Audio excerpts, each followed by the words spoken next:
MLM marketing, network marketing, referral marketing, direct consumer marketing, आखिर ये है क्या चीज़ यार। बहुत सारे लोग हैं जो इस MLM मार्केटिंग के बारे में जानना चाहते हैं। मैं खुद इस पर्टिकुलर कॉन्सेप्ट से अनजान था क्योंकि इस पर्टिकुलर कॉन्सेप्ट के अराउंड एक तो बहुत सारे कन्फ्यूजन्स हैं, बहुत सारे डाउट्स हैं कि ये जेन्युइन भी है कि नहीं, स्कैम है क्या ये। और इसके ऊपर मैंने काफ़ी रिसर्च की है, काफ़ी सारे वीडियोस देखे, आर्टिकल्स पढ़े, ब्लॉग साइट्स पे गया मैं, काफ़ी सारे लोगों से बात की है जो MLM मार्केटिंग में इन्वॉल्व हैं। तो ये वीडियो पूरा देखो यार, मैंने जितने भी मेरे को इंसाइट्स मिले हैं मैंने सब शेयर किया। और अगर आप इस फील्ड में इंटरेस्टेड हो, इसके प्रोज कॉन्स क्या कैसे चलता है जानना चाहते हो तो ये वीडियो पूरा देखो। डिजिटल निब्यूला, आपका अपना डिजिटल मार्केटर। हेलो गाइस, मैं हूं आपका अपना डिजिटल मार्केटर डिजिटल निब्यूला एंड इस वीडियो में हम बात करने जाएंगे MLM मार्केटिंग के बारे में। जैसा कि आपने देखा ये काफ़ी सारे नामों से भी जाना जाता है। जैसे कि मैंने कहा कि referral marketing, direct consumer marketing, pyramid marketing, बहुत कुछ नाम दिए गए हैं इसको। पर जानते हैं कि इसका क्रक्स क्या है। तो बेसिकली ये कॉन्सेप्ट ऐसा है कि एक टॉप लेवल पे एक बंदा है जिसको आप एक ब्रांड भी समझ सकते हैं, जिसका प्रोडक्ट है। लेट्स से अगर हम किसी केस स्टडी की बात करें तो एम्बे एक ऐसा ब्रांड है, टपरवेयर एक ऐसा ब्रांड है जो MLM मार्केटिंग करता है। तो लेट्स से ये एम्बे का ब्रांड है और ये टॉप लेवल पर्सन है जिसने अपना प्रोडक्ट एक और बंदे को नीचे वाले लेवल पे बेचा। तो उसने अगर प्रोडक्ट बेचा तो उसको एक पर्टिकुलर कमीशन मतलब इस केस में उसका प्रॉफिट मिला उसको और काम खत्म हो गया। तो ये हुई डायरेक्ट सेल्स। बट इसके बाद भी जो स्टेप्स आते हैं वो होती है नेटवर्क मार्केटिंग। अगर इस बंदे को बेचा उसने, जैसे कि मैंने कहा, अगर इस बंदे ने 3-4 और बंदों को जाके बेचा तो इस बंदे को उस प्रोडक्ट पे कमीशन तो मिला, कुछ भी 10%, 15%, 20% जो भी कमीशन था। बट नेटवर्क मार्केटिंग का ये कॉन्सेप्ट है कि इस बंदे के साथ साथ टॉप लेवल बंदे को भी कमीशन मिलेगा। तो ये एक चेन बनती जाती है और यही डिफरेंस है, मेन डिफरेंस। जैसे कि मैंने बताया ये डिफरेंट है डायरेक्ट सेल्स के थ्रू, जैसा कि मैंने एग्जांपल में बताया। और ये डिफरेंट है अफिलिएट मार्केटिंग से भी, क्योंकि अफिलिएट मार्केटिंग में ऐसा है कि जैसे फॉर एग्जांपल अगर मैं किसी कंपनी के साथ जुड़ा हुआ हूँ जिसका कोर्स बनाने का वो है बिजनेस, जो कोर्सेज बनाती है एक particular, let's say digital marketing courses बनाती है।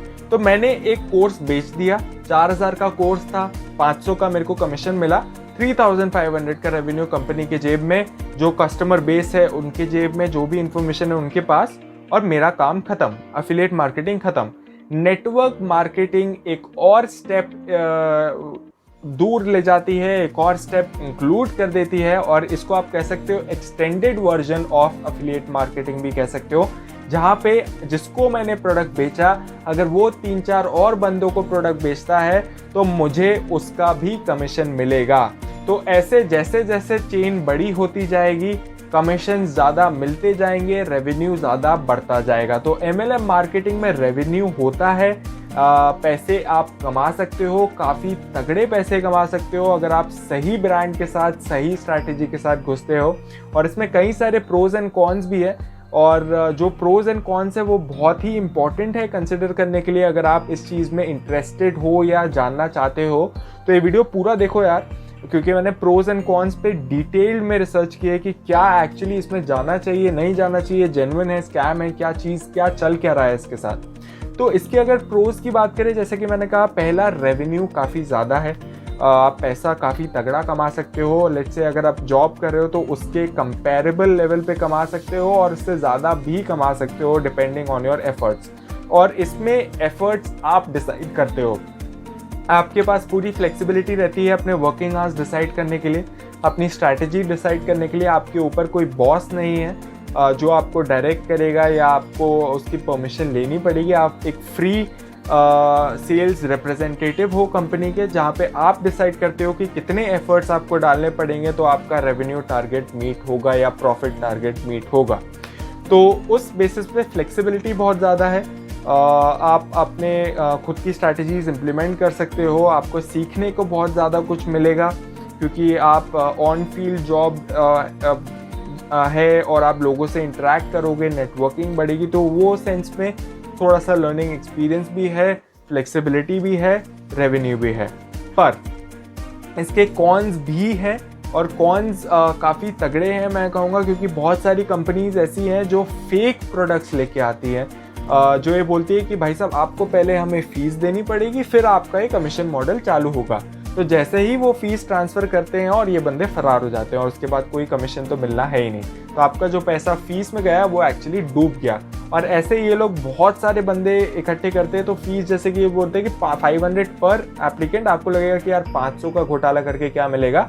ऐसे इन्होंने 5000-6000 बंदों को ऐसे बोला हुआ है, और 5000-6000 इंटू 500 आप समझ जाओगे कितने रेवेन्यू का ये लोग डामाडोल कर रहे हैं। तो ऐसी कंपनी से कैसे बचा जाए? जैसा कि मैंने कहा कि बहुत ही अच्छी कंपनीज भी हैं, जैसे एम्बेट अपरवेयर जो कि ये कर रही हैं, तो वो उनके MLM में मैं कहूँगा कि आप अगर इन्वॉल्व होते हो तो वो एक अच्छी चीज़ है, क्योंकि ट्रस्टेड कंपनीज हैं। तो ये चीज़ आपको देखनी है कि क्या वो कंपनी ट्रस्टेड है, क्या वो कंपनी रेप्यूटेड है। अगर वो कंपनी जो कि MLM में देखा गया है कि बहुत सारी 80-90% कंपनीज ऐसी होती हैं जो डेली प्रोडक्ट्स बेचती हैं, बहुत ही कम ऐसी रेयर होती हैं जो ऐसा कोई प्रोडक्ट बेचेंगी जो बहुत ऑफन यूज़ नहीं हो रहा है या बहुत ही लग्जूरियस प्रोडक्ट है। तो अगर आप ऐसी कंपनी के टच में हैं जो बोल रही है कि हम MLM दे रहे हैं इस पर्टिकुलर लग्जूरियस प्रोडक्ट के लिए, ऐसे प्रोडक्ट के लिए जिसके बारे में आपको जानकारी नहीं है, तो प्रॉपर रिसर्च करो, उस कंपनी के फाउंडर के बारे में ढूंढो, उसका ट्रैक रिकॉर्ड ढूंढो, कंपनी का ट्रैक रिकॉर्ड ढूंढो। प्रॉपर रिसर्च के बाद ही उस कंपनी के MLM मार्केटिंग की चेन में घुसो। तो रिसर्च काफ़ी इंपॉर्टेंट है अगर आप MLM के बारे में जानना चाहते हो। अगर आप ब्रांडेड टॉप कंपनीज के साथ जुड़ते हो, उससे अच्छा कुछ और नहीं है। उसमें रेवेन्यूज़ कम है बट ट्रस्ट फैक्टर बहुत ज़्यादा आ जाता है, क्योंकि वो कंपनीज आपके साथ स्कैंडल नहीं करेंगी, तो वो एक जेन्युइन MLM चेन बन जाएगा। तो ये अफवाहें भी हैं बहुत सारी, वो भी हैं कि MLM मार्केटिंग काम करती ही नहीं है, एक स्कैम है। मैं कहूँगा स्कैम नहीं है अगर आप अवेयर हो उस चीज़ के बारे में। जैसा कि आप देख रहे हो, अगर आप प्रॉपर वीडियोस देखते हो, प्रॉपर आपने रिसर्च की है MLM के बारे में, तो आप बिल्कुल उसमें घुस सकते हो, रेवेन्यू बना सकते हो, अपनी अर्निंग्स काफ़ी मल्टीप्लाई कर सकते हो उस चीज़ में। पर अगर आप रिसर्च नहीं करते हैं, किसी भी MLM चेन में घुस जाते हैं, तो आपके चांसेस बढ़ जाते हैं कि आपके साथ स्कैम होगा। तो ये था MLM का मेन क्रक्स। मैं आशा करता हूँ कि मैंने आपको कुछ क्लैरिटी दी हो MLM मार्केटिंग के कॉन्सेप्ट के बारे में। अगर आपको कुछ चीज़ें नहीं पता थी तो मैं होप करता हूं कि आपको इस वीडियो के बाद पता चल चुकी होंगी। आप मेरे को कमेंट सेक्शन में बता सकते हो अगर आपके कुछ और डाउट्स हैं, कुछ व्यूज़ हैं, कुछ ओपिनियंस हैं, कुछ एक्सपीरियंसेस हैं MLM मार्केटिंग को लेके। मुझे बहुत अच्छा लगेगा आपसे इंटरेक्ट करके। और अगर आपको ये वीडियो पसंद आया तो please do subscribe, like button hit कर दो, बेल आइकन हिट कर दो, शेयर कर दो दोस्तों के साथ, क्योंकि आपका एक सब्सक्राइब मेरे को बहुत मोटिवेट करता है और कंटेंट लाने के लिए, और आपको लर्निंग्स देने के लिए, और इनसाइट्स देने के लिए। तो that's it from my side, digital nebula signing off. Take care.